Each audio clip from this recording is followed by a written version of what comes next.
Objavljen novi datum borbe Usika i Furija. Ako se neko povuče, plaća $10 miliona.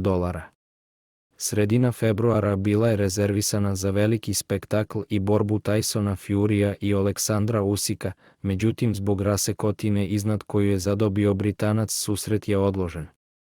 Nismo dugo čekali na novi datum. Naime, ukoliko neki od dva borca odluči da se povuče, moraće da plati $10 miliona. Prema navodima insajdera, obojica su se složila sa tom klauzulom. Informacije je otkrio Turki Al-Alšik, a otkriveno je da će u slučaju da neko od njih otpadne imati različit tretman izbora novih rivala. Usik bi birao novog, dok bi u suprotnom Anthony Joshua najverovatnije bio rival Furija.